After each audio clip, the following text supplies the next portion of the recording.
Hi hello ನಮಸ್ತೆ welcome to Sushma creatives and blogs. ಎಲ್ಲರೂ ಚೆನ್ನಾಗಿದ್ದೀರಾ ಅಂದ್ಕೊಂಡಿದ್ದೀನಿ. ಈ ವಿಡಿಯೋದಲ್ಲಿ ಪಾಪುಗೆ ಸೂತ್ಕ ಕಳ್ಕೊಳೋ ದಿನದ್ದು ಹಾಗೆ ತೊಟ್ಲು ಶಾಸ್ತ್ರ ಮಾಡಿದ್ದು ಮತ್ತು ನಾಮಕರಣ ದಿನದ ವಿಡಿಯೋನ ಶೇರ್ ಮಾಡಿದ್ದೀನಿ. ಎಲ್ಲೂ ಕೂಡ ವಿಡಿಯೋನ ಸ್ಕಿಪ್ ಮಾಡ್ತೀರಾ, ಕಂಪ್ಲೀಟಾಗಿ ವಿಡಿಯೋನ ನೋಡಿ.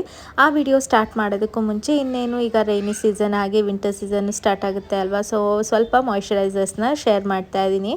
ಫಸ್ಟ್ ಒನ್ ಬಂದು ನನ್ನ ಫೇವ್ರೇಟ್ ಆಗಿರೋ ಅಂಥ ಡಾಟ್ ಆ್ಯಂಡ್ ಕೀ ಮಾಯ್ಶ್ಚರೈಸರ್ನ ಶೇರ್ ಮಾಡ್ತಾ ಇದ್ದೀನಿ. ನಿಮ್ಮೆಲ್ಲರಿಗೂ ಗೊತ್ತು, ನಾನು ತುಂಬ ದಿವಸದಿಂದ ಇದೇ ಮಾಯ್ಶ್ಚರೈಸರ್ನ ಯೂಸ್ ಮಾಡ್ತಾ ಇರೋದು. ಆ್ಯಕ್ಚುಲಿ ಇದನ್ನು ಯೂಸ್ ಮಾಡಿದ್ಮೇಲೆ ನನಗೆ ಒಂದು ಒಳ್ಳೆ ರಿಸಲ್ಟು ಕೂಡ ಸಿಕ್ಕಿದೆ. ಅಷ್ಟಾಗಿ ಫೇಸ್ ಡ್ರೈ ಆಗಲ್ಲ. ಡ್ರೈ ಆಗುತ್ತೆ ಅಂದರೆ ಫೇಸಲ್ಲಿ ನನಗೆ ಪಿಂಪಲ್ಸ್ ಬರ್ತಿತ್ತು. ಸೊ ಹಾಗಾಗಿ ಅದಕ್ಕೋಸ್ಕರ ನಾನು ಇದನ್ನು ಸ್ಟಾರ್ಟ್ ಮಾಡಿದ್ದು. ನನಗೆ ಇದನ್ನು ಹಚ್ಕೊಳಕ್ಕೆ ಸ್ಟಾರ್ಟ್ ಮಾಡಿದ್ಮೇಲೆ ಪಿಂಪಲ್ಸ್ ಎಲ್ಲ ಏನೂ ಕೂಡ ಇಲ್ಲ. ಇನ್ನು ನೆಕ್ಸ್ಟ್ ಬರೋದಾದರೆ ಆಯಿಲ್ ಫ್ರೀ ಮಾಯ್ಶ್ಚರೈಸರ್, ಇದು ಮಮಾ ಅರ್ತ್ ಅವ್ರದ್ದು. ಸ್ವಲ್ಪ ಜನಕ್ಕೆ ಅಷ್ಟಾಗಿ ಆಯಿಲ್ ಎಲ್ಲ ಇರೋದ್ರೆ ಇಷ್ಟ ಆಗಲ್ಲ ಅಲ್ವಾ ಮಾಯ್ಶ್ಚರೈಸರ್ ಹಚ್ಚಿದಾಗ, ಸೊ ಹಾಗಾಗಿ ಇದನ್ನು ಅವರು ಯೂಸ್ ಮಾಡ್ಬೋದು. ಇನ್ನು ನೆಕ್ಸ್ಟ್ ಬರೋದಾದರೆ ಸ್ವಲ್ಪ ಡೇ ಕ್ರೀಮ್ ಥರ ಏನಾದರೂ ಯೂಸ್ ಮಾಡಬೇಕು, ಅಷ್ಟಾಗಿ ಆಯಿಲ್ ಕೂಡ ಬೇಡ, ಒಂದು ಸ್ವಲ್ಪ ಕಾಂಬಿನೇಷನ್ ಆಗಿರಲಿ ಅಂದರೆ ಈ ಡಾಟ್ ಆ್ಯಂಡ್ ಕೀ ಅವರ ವಿಟಮಿನ್ ಸಿ ನ ಯೂಸ್ ಮಾಡ್ಬೋದು. ಇದು ಒಂದು ಹೆಲ್ದಿ ಬ್ರೈಟ್ನೆಸ್ಸು ಕೂಡ ಕೊಡುತ್ತೆ. ಏನಾದರೂ ಪಿಂಪಲ್ ಮಾರ್ಕ್ಸ್ ಎಲ್ಲ ಇದ್ದರೆ ಗ್ರ್ಯಾಜುವಲಿ ಕಮ್ಮಿನೂ ಕೂಡ ಮಾಡುತ್ತೆ, ಯಾಕೆಂದರೆ ಇದರಲ್ಲಿ ವಿಟಮಿನ್ ಸಿ ಇರೋದ್ರಿಂದ. ಇನ್ನು ಬಜೆಟ್ ಫ್ರೆಂಡ್ಲಿ ಆಗಬೇಕು ಅಂದರೆ ಈ ಲ್ಯಾಕ್ಮಿ ಅವರ ಪೀಚ್ ಮಿಲ್ಕ್ನ ಯೂಸ್ ಮಾಡ್ಬೋದು. ಇದಂತೂ ಆಲ್ಮೋಸ್ಟ್ ಒಂದು 50% ಆಫ್ ಜನ ಇದನ್ನು ಯೂಸ್ ಮಾಡ್ತಾರೆ ಅಂದ್ಕೊಂಡಿದ್ದೀನಿ. ನಾನು ಕೂಡ ನನ್ನ ಯಾವಾಗ ಕಾಲೇಜಿಗೆ ಹೋಗ್ಬೇಕಾದ್ರೆ ನಾನು ಇದನ್ನೇ ಯೂಸ್ ಮಾಡ್ತಾ ಇದ್ದಿದ್ದು. ಇನ್ಫ್ಯಾಕ್ಟ್ ರೀಸೆಂಟಾಗಿ ಅಷ್ಟೇ ನಾನು ಡಾಟ್ ಆ್ಯಂಡ್ ಕೀಗೆ ಶಿಫ್ಟ್ ಆಗಿರೋದು. ಅದಕ್ಕೂ ಮುಂಚೆ ಲ್ಯಾಕ್ಮಿ ಪೀಚ್ ಮಿಲ್ಕ್ನೇ ನಾನು ಯೂಸ್ ಮಾಡ್ತಾ ಇದ್ದೆ. ಇದನ್ನು ಅಷ್ಟೇ ಥ್ರೂ ಔಟ್ ದ ಡೇ ಮಾಯ್ಶ್ಚರೈಸ್ಡ್ ಆಗೇ ಇಡುತ್ತೆ. ಇದರಲ್ಲಿ SPF ಕೂಡ ಬಿಟ್ಟಿದ್ದಾರೆ. ಇವಾಗ ನಾನು ತೋರಿಸ್ತಾರೆ 20 SPF, ಇನ್ನು 15 ಕೂಡ ಇದೆ. ಲಾಸ್ಟಿಗೆ ಇದು ಕೂಡ ಡೇ ಕ್ರೀಮ್ ಆಗಿರುತ್ತೆ. ತುಂಬ ಆಯಿಲಿನೆಸ್ ಬೇಡ, ಆದರೆ ಮಾಯ್ಶ್ಚರೈಸ್ಡ್ ಆಗಿರಬೇಕು ಅಂದರೆ ಲ್ಯಾಕ್ಮಿ ಅವರ ಈ ಡೇ ಕ್ರೀಮ್ನ ಯೂಸ್ ಮಾಡ್ಬೋದು. ಇದು ಅಷ್ಟಾಗಿ ಆಯಿಲ್ ಏನೂ ಆಗಲ್ಲ. ಇದರಲ್ಲೂ ಕೂಡ ವಿಟಮಿನ್ ಸಿ ಇರುತ್ತೆ. ಸ್ಕಿನ್ನ ಬ್ರೈಟನ್ ಮಾಡೋದಕ್ಕೂ ಕೂಡ ಹೆಲ್ಪ್ ಮಾಡುತ್ತೆ. ನಿಮ್ಗೆ ಏನಾದರೂ ಈ ಪ್ರಾಡಕ್ಟ್ಸ್ ಲಿಂಕ್ ಬೇಕು ಅಂದರೆ ಡಿಸ್ಕ್ರಿಪ್ಷನಲ್ಲಿ ಲಿಂಕ್ ಹಾಕಿರ್ತೀನಿ, ಚೆಕ್ಔಟ್ ಮಾಡಿ. ಈಗ ಅಮೆಝಾನ್ ಸೇಲ್ ಕೂಡ ನಡೀತಿದೆ, ಸೊ ಬೆಸ್ಟ್ ಪ್ರೈಸಲ್ಲೇ ಸಿಗುತ್ತೆ. ಇನ್ನು ಸ್ಟಾರ್ಟಿಂಗಲ್ಲೇ ಹೇಳಿದ್ದೆ ಅಲ್ವಾ, ಈ ವಿಡಿಯೋದಲ್ಲೇ ಸೂತ್ಕ ಕಳ್ಕೊಳೋದು ಹಾಗೆ ನಾಮಕರಣ ಮತ್ತು ತೊಟ್ಲು ಶಾಸ್ತ್ರದ್ದು ವಿಡಿಯೋನ ಶೇರ್ ಮಾಡ್ತೀನಿ ಅಂತ ಫ್ಯೂ ಕ್ಲಿಪ್ಪಿಂಗ್ಸ್ ಇದೆ ಅಷ್ಟೇ, ಅದನ್ನೇ ಶೇರ್ ಮಾಡ್ತಾ ಇದ್ದೀನಿ. ತುಂಬ ಜನ ಕೇಳ್ತಾ ಇದ್ರಿ ಅಂತ. ಆ್ಯಕ್ಚುಲಿ ನಮಗೆ ಮಗು ಹುಟ್ಟಿ 11 ಡೇಸ್ ಅಥವಾ 9 ಡೇಸ್ ಅಥವಾ 16 ಡೇಸ್ ಆ ಥರ ಸೂತ್ಕ ಕಳ್ಕೊಳೋ ಅಂಥ ಶಾಸ್ತ್ರನ ಮಾಡ್ತಾರೆ. ನಾವು 12 ಡೇಸಿಗೆ ಮಾಡಿದ್ವಿ, ಯಾಕೆಂದರೆ 11th ಡೇಗೆ ಅಮಾವಾಸ್ಯೆ ಬಂದುಬಿಟ್ಟಿತ್ತು. ಸೊ ಹಾಗಾಗಿ ಹಾಗೆ ಸೂತ್ಕ ಕಳ್ಕೊಳೋವರೆಗೂ ಮನೇಲಿ ನಾವು ಪೂಜೆನೂ ಕೂಡ ಮಾಡಲ್ಲ. ಇವತ್ತಿನ ದಿನ ಬೆಳಗ್ಗೆನೆ ಸ್ವಾಮೀಜಿನೂ ಕೂಡ ಬಂದಿದ್ದರು. ಮಗುಗೆ ಲಿಂಗು ಕಟ್ಟಿಸಿದ್ವಿ, ನಾವು ಲಿಂಗಾಯತ್ಸ್ ಆಗಿರೋದ್ರಿಂದ. ಹಾಗೆ ಸ್ವಾಮೀಜಿನೇ ಫಸ್ಟು ಹೆಸ್ರನ್ನು ಕೂಡ ಕೂಗ್ತಾರೆ ಮಗು ಕಿವಿಯಲ್ಲಿ. ಇನ್ನು ನಾವು ಏನು ಹೆಸರಿಟ್ಟಿರ್ತೀವಿ ಅದನ್ನು ಅವ್ರಿಗೆ ಹೇಳಬಾರ್ದು. ಒಂದು ಅಕ್ಕಿಯಲ್ಲಿ ಆ ಹೆಸ್ರನ್ನ ಬರೆದು ಕೊಡಬೇಕು ಅವರಿಗೆ.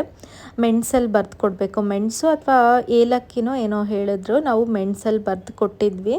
ಸೊ ಅದನ್ನು ಅವರು ಫಸ್ಟ್ ಕರೆದಾದ್ಮೇಲೆ ಎಲ್ಲರಿಗೂ ಹೇಳ್ತಾರೆ ಇದು ಹೆಸರು ಅಂತ. ಅದೆಲ್ಲ ಕರೆದ್ಮೇಲೆ ಎಲ್ಲರೂ ಅಕ್ಷತೆ ಹಾಕಿ ಆಶೀರ್ವಾದ ಮಾಡ್ತಾರೆ. ಇನ್ನು ಮಗು ಕಣ್ಣಿಗೆಲ್ಲ ಹೋಗ್ಬಿಡುತ್ತೆ ಅಂತ.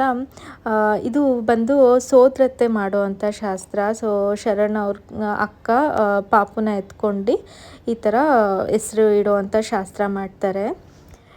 ಇವತ್ತೇ ನಾವು ನಾಮಕರಣನೂ ಕೂಡ ಮಾಡಿಬಿಡೋಣ, ಯಾಕೆಂದರೆ ಆಮೇಲೆ ಅಂದರೆ 5ನೇ ತಿಂಗಳಲ್ಲಿ ಮಾಡೋದಕ್ಕೆ ತುಂಬ ಲೇಟ್ ಆಗುತ್ತೆ. ಏನೇನೋ ಒಂದೊಂದು ಹೆಸರು ನಿಕ್ನೇಮ್ಸ್ ಬಂದುಬಿಟ್ಟಿರುತ್ತೆ ಅಂದ್ಬಿಟ್ಟು ಲಿಶುಗೂ ಕೂಡ ನಾವು ಸೂತ್ಕ ಕಳ್ಕೊಬೇಕಾದ್ರೆ ನಾಮಕರಣನ ಮಾಡಿದ್ವಿ. ಫಸ್ಟ್ ಇಯರ್ ಬರ್ಡೇನ ಗ್ರ್ಯಾಂಡಾಗಿ ಮಾಡಿದ್ವಿ.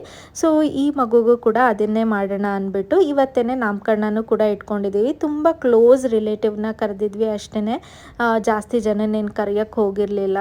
ಸಿಂಪಲ್ಲಾಗೆ ಈ ಶಾಸ್ತ್ರನ ಮುಗಿಸಿದ್ವಿ. ಇನ್ನು ಸ್ವಾಮೀಜಿ ಪೂಜೆ ಎಲ್ಲ ಆದಮೇಲೆ ನೆಕ್ಸ್ಟು ತೊಟ್ಲು ಪೂಜೆನೂ ಮಾಡ್ಕೊತಿದ್ದಾರೆ. ಆ್ಯಕ್ಚುಲಿ ಮಗುನ ಮಲಗಿಸಿರಲ್ಲ ನಾವು ತೊಟ್ಲಲ್ಲಿ. ಒನ್ಸ್ ಈ ಥರ ತೊಟ್ಲು ಪೂಜೆ ಆದಮೇಲೆ ಮಗುನ ತೊಟ್ಲಲ್ಲಿ ಮಲಗಿಸೋ ಅಂಥದ್ದು. ಅದಕ್ಕೇ ಇವತ್ತೇ ತೊಟ್ಲು ಪೂಜೆನೂ ಕೂಡ ಮಾಡ್ಕೊತಾ ಇದ್ದೀವಿ.